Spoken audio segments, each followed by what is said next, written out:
So you want to bring your old RV to Nicaragua. You think it'll be fun to have an older recreation vehicle, tour around the country, live out of that for an extended period of time, maybe make it a permanent home, possibly put it up on blocks, add a foundation or something in the future, or maybe sell it and move into a more permanent, traditional style of housing once you've put in a year or two. We know that you want to move around the country and see lots of different parts of it to get a good feel for what's going to make sense. And this is a super logical thought process. If you were looking to move from New York to Colorado and you didn't know where in Colorado you wanted to be, and you wanted to be able to move all of your stuff with you, live out of a vehicle for a while, and try out a bunch of different towns to get a feel without having to take out leases or deal with moving or anything, boy, this makes a lot of sense. Maybe not to go buy an RV to do that, but if you already own one, then it makes loads of sense. And so is this something you would want to do? Are you coming from North America? You want to drive down to Nicaragua and live out of a recreational vehicle? Well, the quick answer is absolutely freaking not, but we're going to explain why right after the bump.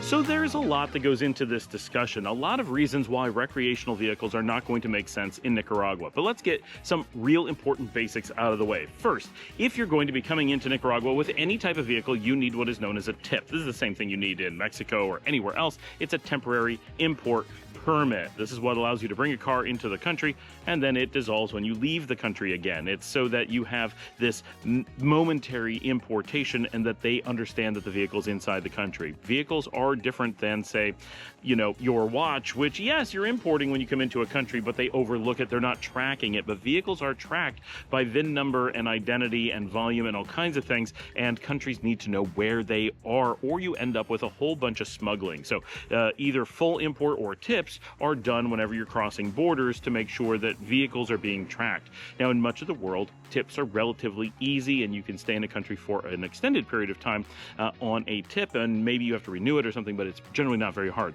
Nicaragua is famously the hardest tip acquisition country in the region. If you're just passing through, if you are truly acting as a normal tourist and you're under 30 days, not a typical full-blown tourist where we consider 90 to 180 days, but a more traditional just tourist, and maybe you're passing through from Costa Rica on to Honduras or whatever, then coming into Nicaragua for 30 days with one of those vehicles or any type of vehicle is absolutely fine. If you're passing through and even stopping to do weeks of tourist activities in the country on a single tip, life is easy. Once you need to renew a tip, life is no longer easy here in Nicaragua. Anything beyond that initial border crossing means you're going to Managua, you're spending outrageous amounts of time and some amount of money to renew that tip, and you have to do this every 30 days, and people have reported that realistically you have to do something, even if it's not technically the tip renew, every 2 weeks.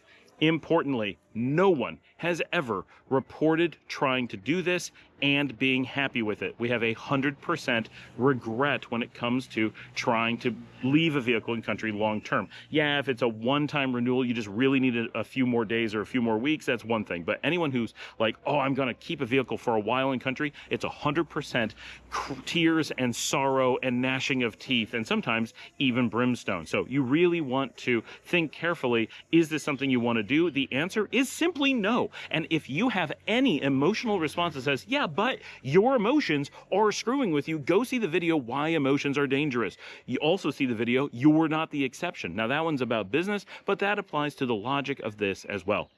We all think, yeah, everyone else who's done this has been super sad. They all ended up getting hit with things that were predictable, but they were sure they could work around, and they ended up not being able to work around them, and they could have known better, but it's going to be different for me, even though no one else who all thought it was going to be different for them was it different for. It's not going to be different for you. It is going to end in tears. Please do not think you're going to be the exception, and don't let an emotional response make it something you want to do. If you decide to bring a vehicle to Nicaragua for greater than passing through for 30 days, please apply math.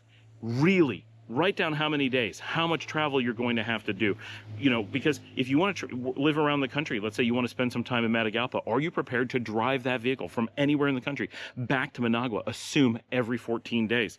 That's crazy. We had people who did this and they got stuck. Their entire time living in Nicaragua was just resting between periods of taking their vehicle to Managua. They could never get away from it. And once you've imported a vehicle, you don't have an easy way out, because the only thing you can do is start driving it back and going through the process of redriving through Honduras, redriving through Guatemala, redriving the length of Mexico, and then wherever it is in North America that you originally came from. It's not like you can just give up and stop. This is a commitment that you make once you come down. And if that vehicle breaks down or anything, you have to get it fixed, and you've got to do it fast, and you've got to do it without parts. So that's part of a secondary issue here. So the first is simply the logistics. There is paperwork you have to do. You are not going to work around it. So Nicaragua does not want you bringing in vehicles from the outside. They're not going to promote that. They're not going to make it easy for you. They're going to go way out of their way to discourage you from doing this. They're not going to ban you from doing it. They're not going to bar you from doing it, but they are certainly going to punish you for thinking you are going to be the exception. If you just need that 30 days, they are perfectly happy with you driving through the country. They would love you to drive through and visit as much as you can for 4 weeks. But if you want to keep that car here, they are going to make it as difficult as possible, because they want you to decide to move on with the vehicle. They'd love you to stay, but not your vehicle. So just be clear on that. There is a reason why they're doing this. And this is not a tourist country. Everything's gauged around what these rules would do to the country if it was not a tourist situation, because it almost never is. Suddenly other types of vehicles would be flooding into the country because they'd have a hard time picking and choosing the ones that make sense for tourists once in a while, compared to all kinds of weird imports that'd be going on for who knows what other reasons the rest of the time. So it's important to internalize that logistically this will border on total madness.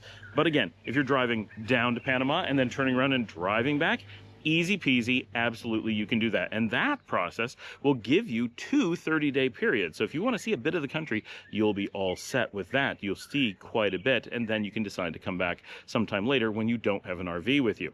Now, in this particular case, the RV that the person was talking about that brought this video to attention is an older one from the 1970s. So the first thing is you need to understand that while a tip may be permitted, probably a long-term import will not be, because there is a limit to 10 years and sometimes less for a vehicle being imported into the country. If you have a true classic, you have a 1960s Ferrari, no problem, there's going to be a way to get a classic license for that. But an older RV is never going to qualify as a classic, not in a million years. You are not going to be allowed to import it. So that's not going to become an option. So that vehicle will always be a temporary one. You will always have this every 2 weeks paperwork problem for forever.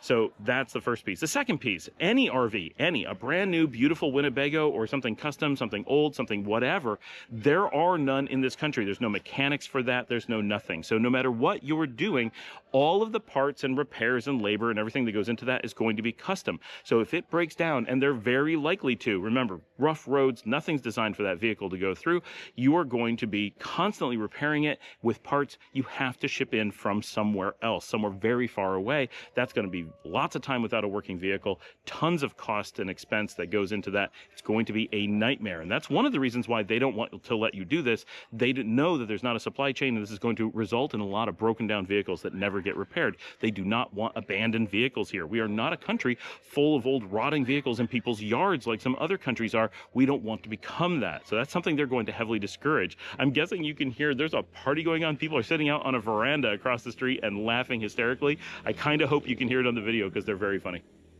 So that's the first thing. The next thing, the roads. There are tons of places you're likely to want to go, whether it's on beaches or cool little mountain towns. An RV was probably not going to fit down those roads. There's lots of places that even my SUV and truck struggle to make it. So you want to be really careful. And other places that I go, I take my diesel truck because the roads are really rough.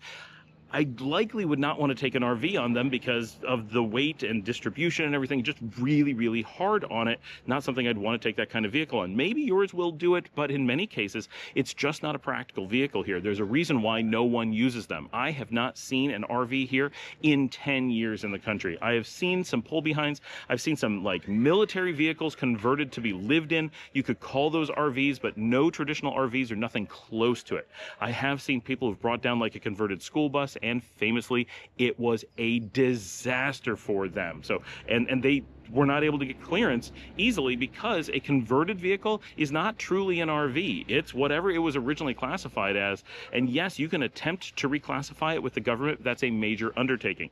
That is something that they discovered, and we don't know what happened to them. They deleted their channel. We believe they packed up and left the country. But no matter what, we do know that they had an immense amount of problems because they had brought in a vehicle on a tip. They didn't have a way to import it. Also importantly, if you were to have a vehicle that you could eventually import, which most of these you will never, you need to become a resident first. It's going to be difficult to become a resident if you're spending all of your time dealing with your vehicle temporary imports. That is not something that lends itself to you being able to do anything else practically in the country. You won't have time to go look around. You won't have time to enjoy anything. You won't have time to enjoy the sights. You won't have time to see different parts. You won't have time to file your paperwork. You won't have time to find a lawyer. You'll be spending all of your time dealing with the vehicle. That is not fun. Now, fuel here in the country is not terribly expensive, but it is on the expensive side. Don't think New York, think California. It's not ridiculously expensive, but it's not cheap. There are parts of the U.S. that are more expensive. So Nicaragua falls within the variance of cost of fuel within the U.S., but it leans towards the more expensive side, at least traditionally. Right now, maybe it's on the cheaper side simply because the U.S. has gone up a little bit, but it's still not the cheapest.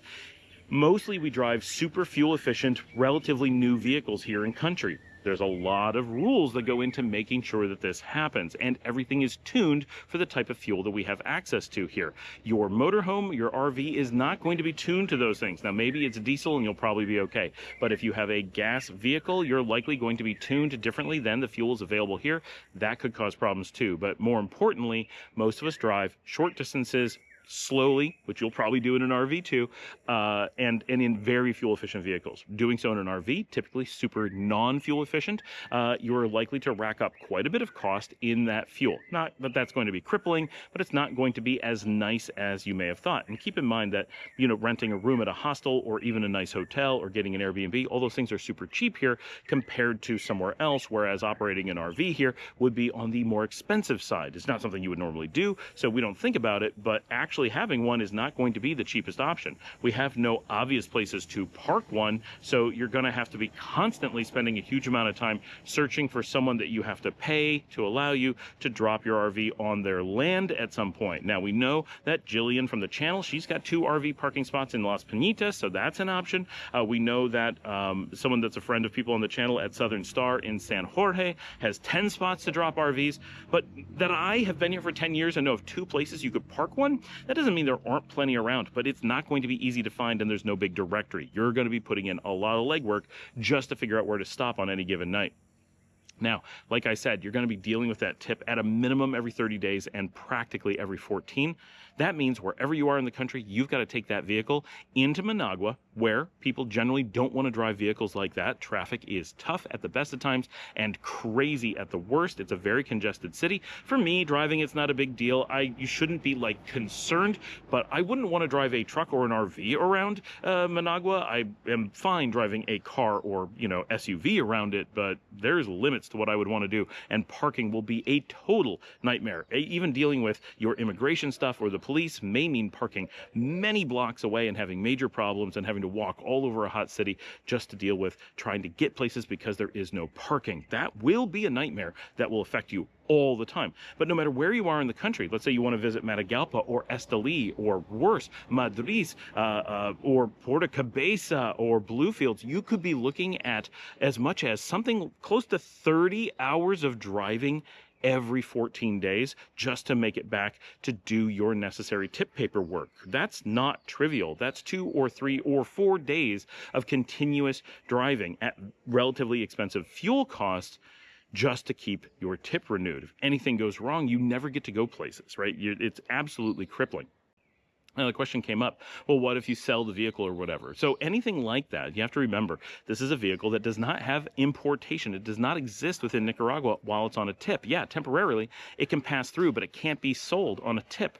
So if you try to sell it, there's no way to have the necessary paperwork to transfer ownership. So it's not really going to work. You would have to import it first. The person you're selling it to can't import it because they don't own it. You own it. You'd have to import it. You're not a citizen. You can't import it. You'd need to go to a dealership citizenship, get them to take possession of it outside the country and import it in. No matter what, it's going to be a nightmare. The cost for importation is likely, if you were to ever get it approved, assume that's impossible, right? Assume you're going to get it imported, you're looking at taxes probably of around 50% of a blue book value that the country's going to determine on their own. They will look at the vehicle, do something to make a determination, and what you've paid for it in the past is going to be irrelevant. And if you try to reclassify that vehicle and it's not a bus or whatever it started as and now it's an RV, they easily could assign a value to it many times what you consider it to be worth. Maybe you think of it as a $20,000 vehicle. They may think of it as a $100,000 vehicle. Probably not that dramatic, but they might, because they may say, well, it's a custom RV, it's got this huge price tag, it has all these special features that is not listed originally, that's all brand new, so we're going to allow it in, but classify it as a new RV, $100,000, taxes on that, $50,000. Right? So now you may be importing an old vehicle that you really don't think is worth very much, and the cost of importing it after you've done the tip thing for a while, after you've created a disaster, after you've ruined your life with that, may still cost you $50,000, which is probably way more than you ever spent on the vehicle in the first place. The overall story here is no piece of this will make sense. And then you have to ask yourself, what was the purpose of bringing in an RV vehicle? Everyone who wants to bring one in has great feelings about it, right? There's logical reasons why it would feel good to have one.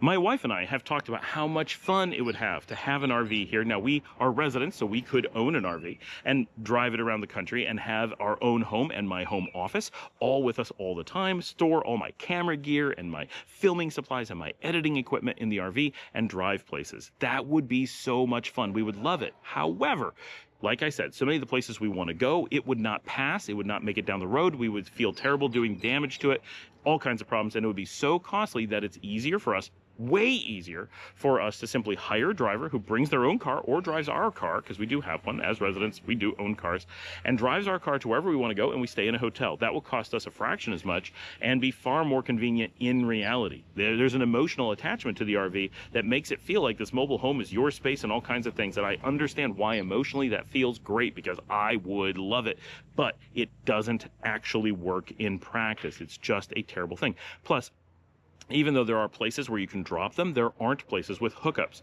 So if you're looking to take care of your black water, you're looking to take care of your electrical hookup, anything like that, you're going to find that those essentially don't exist even with the places that have space for you. So it's not going to be the convenient kind of water in, waste out, electric supply, everything vehicle that you want to have. Plus, technically, Starlink is not available. No satellite service is in the country. So how are you going to get internet to it? Yes, you can smuggle in Starlink and use it in a region where Starlink does not support you and claims they won't give you service, and just hope for the best. And some people have had good luck with that, and some people have had bad luck with that. So you can take your chances, but it's not a guarantee that you will get to have it, and it is not a guarantee that it will work when you're here. At best, that's what you can do. At worst, you're going to be just attaching a Tigo or Claro antenna to the top of the vehicle and hoping you get a good signal. You won't be able to have fiber or cable like you do with a terrestrial location. Now, that's not the end of the world, and some of you that may be perfectly fine, but for those of us who work online, that's crippling. This is not an alternative to having a nice hotel room. This is not an alternative to having a nice apartment. This is an extremely expensive way to be essentially off-grid with a cell phone that probably works. That's pretty rough.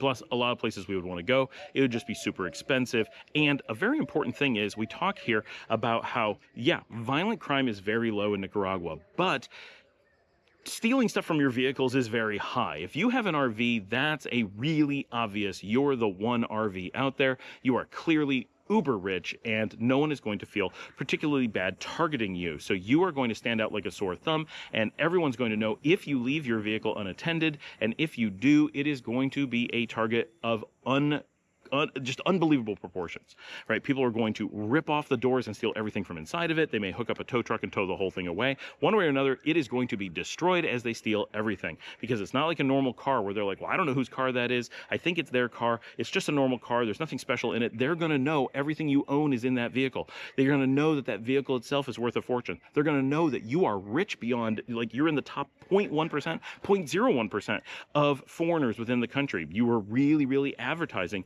that that you are both super rich, where your money is likely to be stored, and that you are super vulnerable. That is not a combination of things you want to advertise to people. And so, yes, if you're in the vehicle, you are basically safe. No one's going to break in while you're there. That is unheard of. But to break in when they know you went to dinner or you went for a hike somewhere, it's only going to take a minute for someone to jimmy open a door with a crowbar, and they're going to run inside and grab your laptops, grab your chargers, grab your phones, grab your whatever it is that you own will be gone. Maybe they won't rip the car apart, but they probably will eventually, because there's just going to be such easy pickings. And once they take enough and your vehicle can't move, what are you going to do? Now you're stuck leaving it, and you've got to go somewhere to deal with it, and then they're going to pick the rest of it apart. Generally, we don't see cars put up on blocks and every piece disappeared here in country, but the places you're likely to have to drop an RV, the chances that you're going to be able to protect it all the time from things like that, very low. And I cannot stress enough how obvious you will make that you are a target. So that's just good tourist practices. Don't make yourself the one person everyone's like, oh, that's who we could totally steal from, and they'd never be able to do something about it. They also know you can't do anything to catch them because they'll have motorcycles and cars. You have an RV that can't possibly go where they're going to go. Now, it was pointed out to me that this is something that is common to do in other countries, such as Costa Rica. And that is true. It is relatively common to do in tourist countries where they cater to North Americans.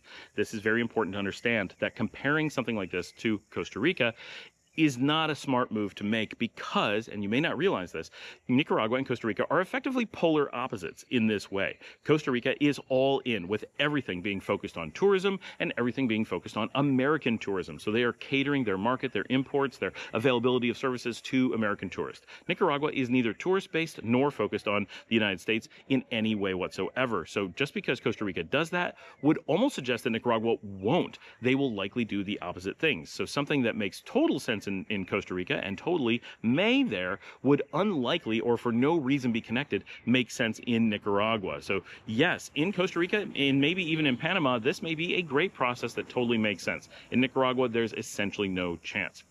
Overall, the big picture is you don't want to be the person doing something unique. It doesn't make sense in any tourist situation. You want to go with some amount of the crowd. And I understand this isn't necessarily a tourist thing. This could be an expat looking for a place for long-term living thing. Absolutely, totally makes sense. You still don't want to be the outlier who's super duper obvious as, okay, they're the ones who didn't follow any of the paths predefined ahead of them. They're completely going off on their own in the woods. They're lost. They thought they could blaze a new path. You know, tourism and expatting has been done for time immemorial. Don't blaze a new path. Don't try to do something that everyone else has failed at. It is not wise. Learn from those who've gone before, and don't make a point of being all former knowledge doesn't apply to me. Totally wrong. You aren't the exception. Don't act like you're the exception. Don't try to import a vehicle into Nicaragua. In general, at all, do not try to come in and do a long-term tip renewal. These are all don't do things. Don't try to use an RV in Nicaragua. It's just unfortunate that you don't have that option, because there are situations where that would be super cool and fun and wonderful. And I wish that hundreds of people would come down with loads of RVs, change the market, have things open up all over the place, and suddenly have it be an option. Yes, I would love that. I wish we could spread across Central America with it and make the whole region one big RV, you know, wonderful fest. It's not going to happen. It is super impractical for this region. You don't have the insulation, you don't have the air conditioning capacity, you don't have the power supply. The infrastructure to do this is so far from existing and so not practical that there's no reason to assume it would ever exist. And no, you can't go supply it. This would take an effort on such a scale. You're looking at hundreds of millions of dollars of investments across the entire region to make it begin to make sense. And then you'd be brute forcing it, not making a wise business decision. There's very little chance it would ever make money. That's why it's not done. If it had any practicality, there would be businesses already based around it, because every Nicaraguan, every expat has had this thought and all said, no, that doesn't work, once they've experienced the country and realized how it works. Take things normally.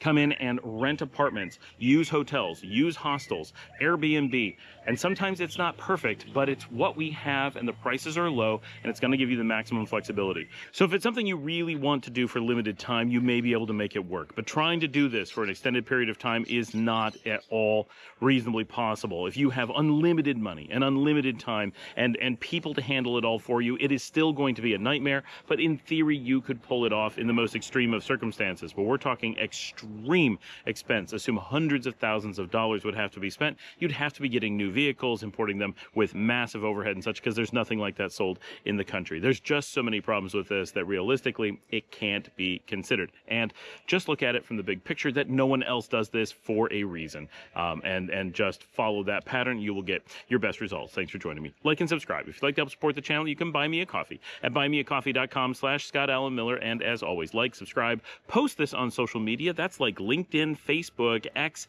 any of those things. Pop a link on there. It will help people get aware of the show. And of course, tell someone about the show, someone who's thinking about retiring, someone who's thinking about moving abroad, someone who just wants to come vacation in Nicaragua. Let them know about us here, and I will see all of you tomorrow.